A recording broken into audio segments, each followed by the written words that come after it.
Hey guys, it's me, Filipina Grace. Welcome back to my YouTube channel. And for today's video, as you can see in the title, I will be talking about how I almost got offloaded.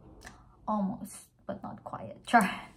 Almost offloaded. I will be talking about that story. But if you are a first-time international traveler, I will link an information below of kung ano yung process na dapat mong gawin papunta if you have an international flight and first timer ka. So, ilink ko lang yun down below at I will not talk about it anymore kasi meron namang mga informations sa online. Just one search how to prepare for an international flight. Maraming information about done. So, what I will be talking about is a personal story of how I almost got offloaded. So, let's go. So, by the way, for preface, I processed a student visa and I got approved. And when it comes to student visa requirements, I will be talking about it in another video. So in this video, I will just talk about like offloading from my personal experience. So before I processed my visa and everything, so of course kailangan mong mag-research and everything sa lahat ng bagay kasi lahat na talaga ng information nasa Google na lahat, nasa internet na. So you don't have to worry kasi maraming content, information na provided for you to help you. Kahit first timer ka, first timer ako na mag-process ng visa and everything, and it took me 11 months to process the whole visa and get approved. I also found informations about mga tao na na-offload and ano ba ang mga instances or yes, mga instances bakit sila na-offload. So of course, but personally, wala naman akong kaba na naramdaman na ma-offload ako kasi lahat talaga ng bagay na ginawa ko sa pag-process ng visa, sa pag-approve ng visa at sa pag-fly ko to Poland, lahat yun, ipinag-prepare ko lang at isinurrender ko kay God. And if hindi para sa akin, hindi para sa akin. So, yun lang yung nasa isip ko. So, I had peace of mind and parang I can breathe, I can breathe peacefully because I know that I am guided.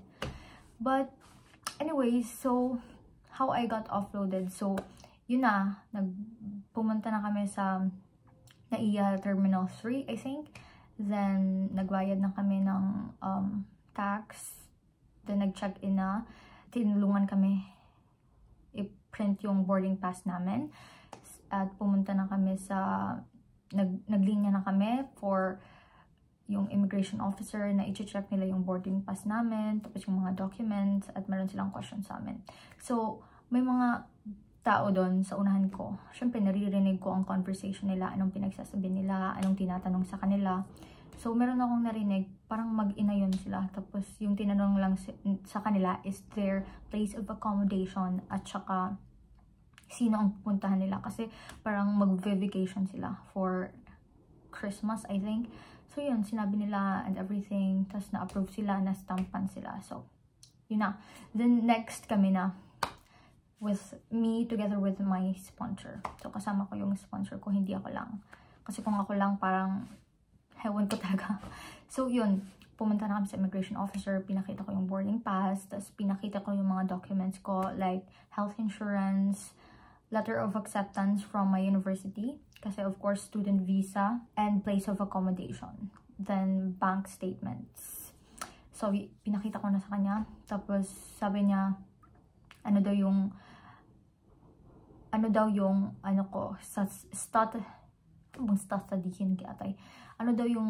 sasadihin ko sa Poland. Sabi ko, I will be studying global communication. It is an English degree program in a Polish university, of course. Tapos sabi niya, so chinek niya yung mga documents. Tapos chinek niya yung letter of acceptance ko. Tapos sabi niya, bakit daw Polish to? So sabi ko, well, it's a Polish university, so it's written in Polish. Sabi niya, kung meron ba daw akong English translation na yun. And that is something that we missed doing. So, lahat na process namin, but yung letter of acceptance, hindi namin napatranslate in English. So, yun yung tanong niya. And yun yung hinahanap niya na document sa akin ng immigration officer. Where is the English translation? Sabi niya sa akin. Tapos, sabi ng sponsor ko, well, we have everything, every document, and we got approved by the Philippine Embassy. So, what's your deal? So, yung sponsor ko talaga is super, talaga siya, super confident at come off as strong. Kasi if parang ano ka lang rin, parang natatakot ka, tuta-tuta ka lang rin, parang masisense yun ng immigration officer at saka mas malaki ang chance na ma-offload ka. Kaya talaga pag nasa immigration officer ka, you need to be confident, you need to come off as strong and powerful and just independent. But personally speaking, I don't have those traits. Kaya kung wala talaga yung sponsor ko, talagang ewan ko kung na-approve ako. But thank God, he was with me. So yes, so sabi ng sponsor ko, okay, ipaano muna daw kami sa line. Ipagilid. Kasi sabi niya, kailangan ko daw yung document na nagsasabi na I got accepted in this university but in English. So, tinawagan ng sponsor ko yung family niya at sinabi niya na yung English translation is hinahanap ng immigration officer. Then, nagsasalita na siya ng Polish, tapos marami na siyang sinasabi na, hindi ko na naiintindihan at hindi naiintindihan ng immigration officer. So, yun, yung ginawa ng family ng sponsor ko is, pinicturean lang nila yung Google Translate lang nila. Tapos yun yung pinakita ko sa immigration officer na ito na po yun. Tapos binasa ng immigration officer, pero parang yung immigration officer hindi pa rin siya fulfilled. Parang gusto niya pa rin yung more, gusto niya yung document talaga. Wala naman talaga kami nun. So yung sponsor ko talaga is siya talaga yung, okay, in Bisaya na lang kasi hindi ko alam kung paano sabihin in Tagalog.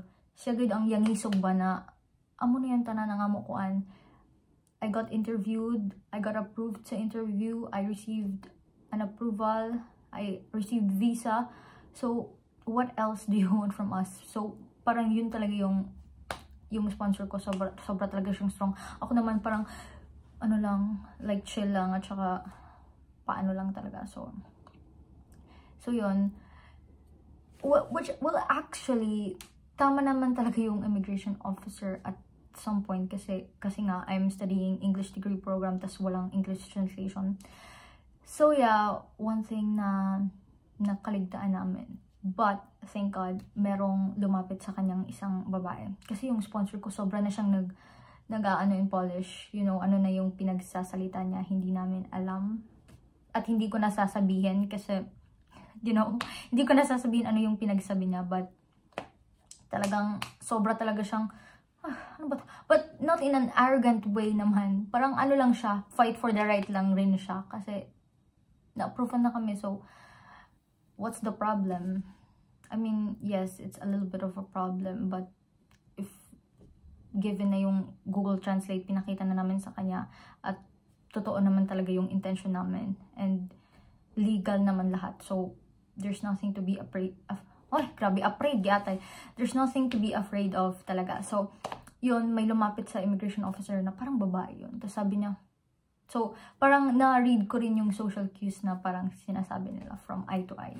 So, tinitingnan ko lang sila. Sabi ng babae, wag na, parang, i-approve muna sila. So, yun, yung lalaki, yung immigration officer na nag-check sa amin, parang wala na rin siyang nagawa. Kasi, yung ko rin, yung kasama ko, sobrang talaga sobrang strong. Like, hindi talaga siya nagpapa-api rin. Kasi alam niya yung tama. So, good thing rin talaga na kasama ko siya. Kasi kung ako lang talaga, ewan ko. So, yun, in-approve na kami. Nastampan na kami nung immigration officer. At alam ko na parang labag sa kalooban niya. Kasi gusto niya talagang mahanap yung English translation. But, at the end of the day, na-approve pa rin. So, ang moral of the story, kung ayaw nyong ma-offload, is talagang you need to be strong, you need to appear confident, at huwag kayong parang tuliro at like maraming bagay na iniisip. Talagang lang kayo. Like, smile, at saka confidence lang talaga. Yun lang talaga yung need mo. tsaka confident to answer the questions from the immigration officer. So yes, I got approved naman, thanks be to God. At nandito na ako sa Poland and I'm studying here in Poland. I'm on my 2nd year in a university here. So everything is good, everything is well, and thankfully hindi naman ako na-offload. So yun lang talaga yung moral of the story. Be strong and fight for your right. At saka be confident. Huwag kayong pa tuta-tuta like me. And also, if you are studying, you are going to study in Poland, German, or any European countries, or any countries in general na hindi English yung native language, it will be nice, it will be great if ipapa-translate nyo yung letter of acceptance nyo into English by a certified translator. Hindi lang sa Google Translate na kayo lang ang mag-translate at ipiprint nyo. Talagang dapat certified translator at may stamp talaga na certified yung nag-translate ng document nyo na yun. So, yun yung moral of the story, and hopefully it can help students who want to study here in Poland. Yun lang talaga yung tip ko. And thank God I'm not offloaded. So, right now I'm studying. But, yung ano ko lang talaga is wala kaming Polish subject sa university namin kasi most of my classmates are Polish. So, hindi nila need yung Polish subject. So, I just study Polish at home. But anyway, that's it for my video, guys. Hopefully, may natutunan kayo. And kung gusto nyo talaga and dream nyo mag-study abroad, be confident lang talaga when it comes to answering the questions or interview. And sana naman legal lahat ng papeles nyo. Kasi ako talaga, hindi, ignorante rin ako sa lahat ng bagay.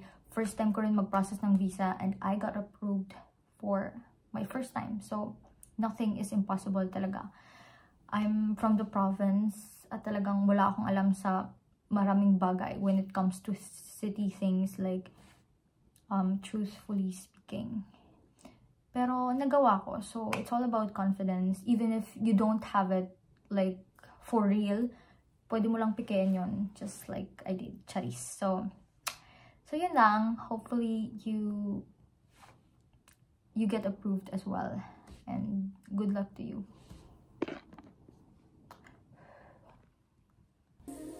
I shine so bright.